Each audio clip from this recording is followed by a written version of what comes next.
Ngayon nahuli na si Zaldico. Ito ang maaaring mangyari sa kanya. Kilalang kilala si Zaldico bilang alalay o taong may access sa malalaking pondo at transaksyon. Napakalaki ng posibilidad na may mga matatakot sa sasabihin niya. Marami siyang bala o ebidensya, ito ang isa sa pinakamaraming alam. Kung saan napupunta ang pera at kung sino ang mga tumatanggap nito. At paano ang sistema ng kickback o kurakot kapag nagsalita ito. Tiyak maraming malalaking tao, official o kahit mga nasa itaas na pwesto ang pwedeng madamay at makulong din.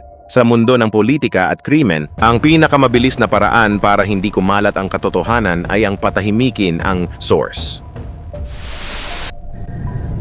Mga kapatid, kinumpirma na nga ng Malacanang na nahuli na ang pugante at dating kongresista na si Zaldico.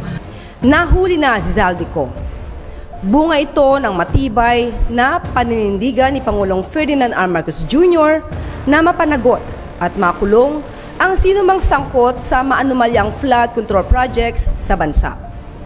Ayon sa Pangulo, kasalukuyang nasa kustodiya na ng otoridad sa Czech Republic ang puganting si Zaldico matapos na pumasok sa nasabing bansa nang walang wastong dokumento. Batay sa pinakahuling ulat, hinarang si Zaldico sa German border at ibinalik sa mga otoridad sa Czech Republic kung saan siya nanggaling.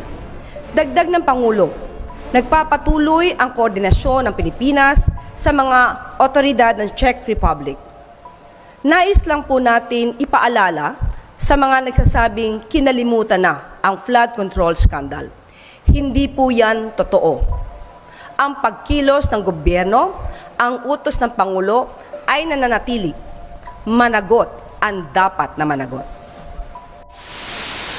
Base doon sa post ni Pangulong Bongbong Marcos, nahuli itong si Zaldico nang tumawid siya dyan sa Prague dahil wala siyang proper documents o yung mga kaukulang dokumento.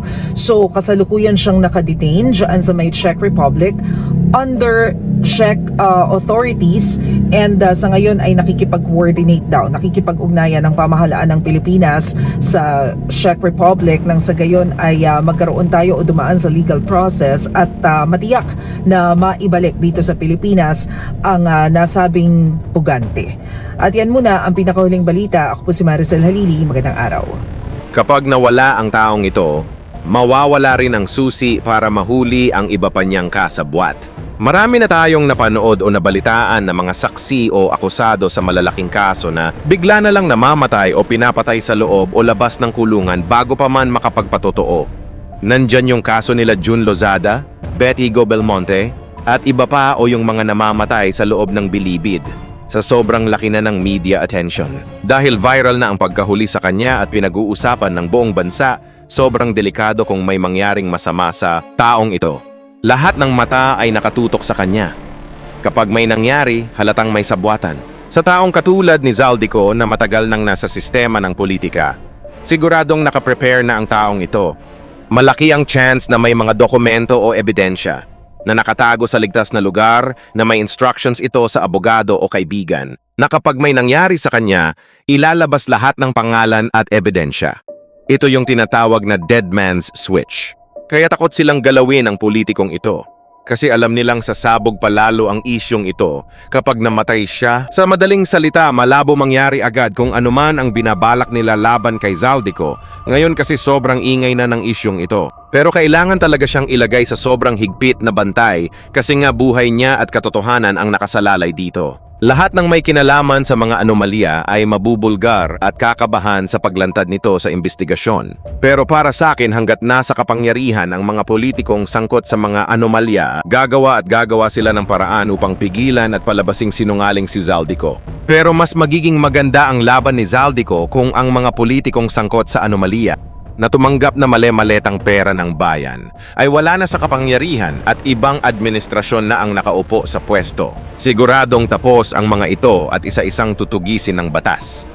Sa ngayon, hindi tayo nakakasigurado dahil sila ang nakaupo sa pwesto at kaya nilang kontrolin ang lahat ng sangay ng gobyerno sa kanilang kapangyarihan.